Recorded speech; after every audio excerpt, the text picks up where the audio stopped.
C'est dur d'être créateur de contenu aujourd'hui. Vous êtes comme un passant au milieu de Times Square et personne ne vous calcule. Du coup, vous avez peut-être l'impression de parler dans le vide, de travailler pour rien et parfois vous avez envie de tout arrêter.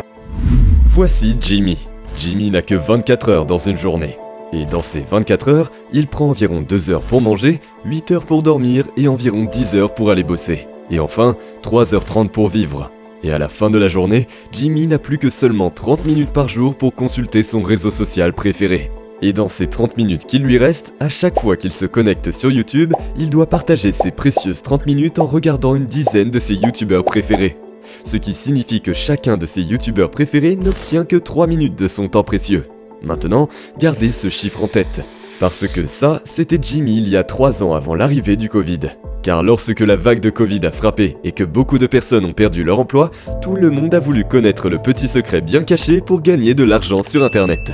D'ailleurs, durant cette période, Adobe a estimé qu'environ 160 millions de créateurs de contenu ont rejoint l'économie des créateurs depuis 2020. Autrement dit, 165 millions de nouveaux concurrents qui veulent prendre votre part du marché. Maintenant, avec autant de concurrents qui entrent sur le marché en même temps, ces 3 minutes sont devenues 1 minute parce que le nombre de youtubeurs préférés de Jimmy est passé de 10 à 30.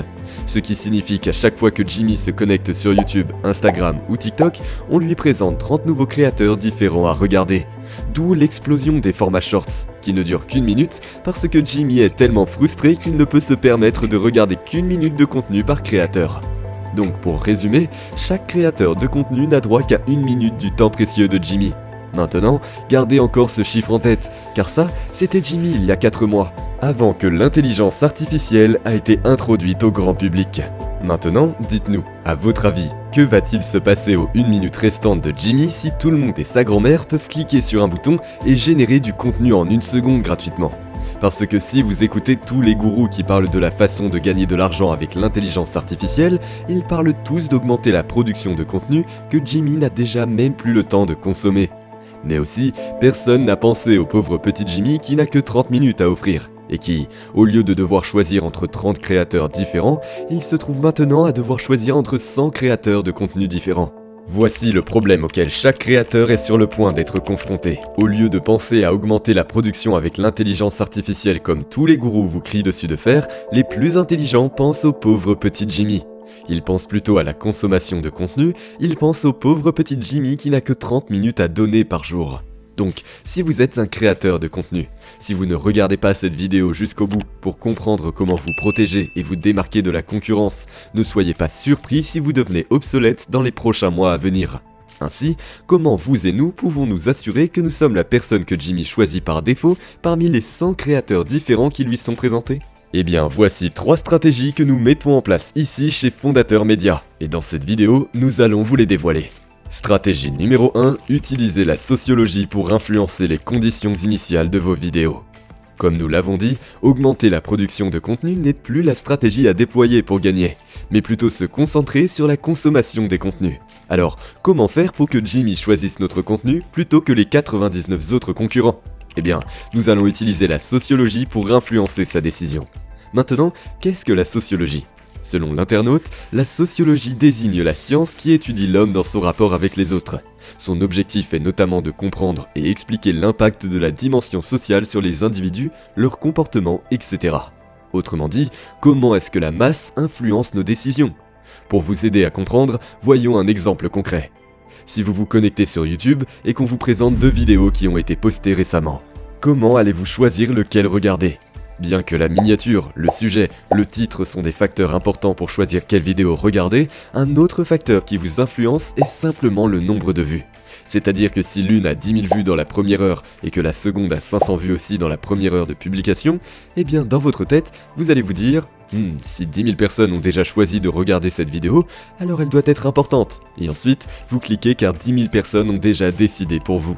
Et cela ne fait que augmenter encore et encore. C'est-à-dire que les conditions initiales, ou autrement dit la première heure de la publication de votre vidéo, sera vraiment importante pour permettre à Jimmy de décider quelle vidéo regarder parmi la masse de contenus qui lui sont présentés.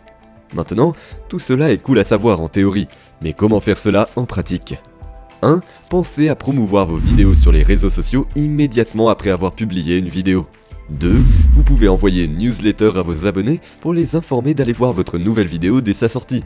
3. Vous pouvez faire des publications dans la section communauté de votre chaîne YouTube afin de créer de l'engouement pour votre nouvelle vidéo. 4. Consultez les statistiques de votre chaîne YouTube et regardez quand votre public est connecté et publiez la vidéo à ce moment-là. Tous ces éléments vous permettront d'influencer les conditions initiales de chaque vidéo afin que Jimmy puisse facilement décider de regarder votre contenu en fonction des vues que cette dernière aurait obtenues. D'ailleurs, si vous vous dites « Wow les gars, vous avez l'air de savoir de quoi vous parlez, j'aimerais que vous m'aidiez à exploser sur YouTube », eh bien allez voir le lien dans la description et voyons comment nous pouvons vous aider à faire passer votre chaîne YouTube au niveau supérieur. Stratégie numéro 2. Créer du contenu qui transforme la vie de votre audience. Honnêtement, cela devrait être la stratégie numéro 1, car rien de ce que vous ferez ne fonctionnera sans cela. Vous voyez, comme nous l'avons dit, le jeu auquel nous allons tous être confrontés n'est pas qui peut produire plus, mais qui peut faire consommer plus. Parce que le temps est la seule chose que nous ne pouvons pas contrôler. Et quoi de mieux pour faire consommer votre contenu que des gens qui cherchent volontairement votre chaîne YouTube parce que vous leur manquez. Vous voyez, avec tous les autres créateurs de contenu qui vont utiliser l'intelligence artificielle pour augmenter leur production, un contenu qui transforme la vie de votre audience sera celle qui fera la différence. Car lorsque vous leur montrez ce qu'ils n'ont jamais vu auparavant, vous vous démarquez de la foule et devenez la personne vers qui ils vont tourner pour obtenir des informations. Par exemple, sur notre chaîne Fondateur Média, voici l'abonné Mariano Ireno qui nous dit « Je vous souhaite une belle et heureuse année à l'équipe. Le matin, j'ai consulté la chaîne pour voir vos nouvelles, mais rien. Bon retour ». Ou encore l'abonné Iles World Tech qui nous dit « Tu es plus fort que William Agora et les autres ». Et enfin, l'abonné Histoires Inspirantes qui nous dit « T'es le boss, c'est grâce à toi que j'ai une vidéo à plus de 510 000 vues en 3 semaines ». Vous voyez, en publiant des contenus ultra qualitatifs, Jimmy aura une très bonne expérience avec vous et va choisir de regarder votre contenu par défaut à la place de vos concurrents. Stratégie numéro 3, construisez votre propre média. Soyons honnêtes, nous sommes tous dans ce game pour gagner de l'argent. Et pour gagner de l'argent, nous devons communiquer avec notre audience. Maintenant, une chose que les créateurs de contenu n'aiment pas entendre, c'est que YouTube ne vous appartient pas. C'est-à-dire que du jour au lendemain, ils peuvent changer l'algorithme comme ils l'entendent. Ou pire, même vous bloquer de YouTube. Et en conséquence, vous perdez tout le travail que vous avez fait. Et puisque nous savons maintenant que la production va augmenter et la consommation va diminuer, la manière la plus sûre de garder la communication avec Jimmy est de le sortir de YouTube et de construire une relation avec lui en dehors de YouTube.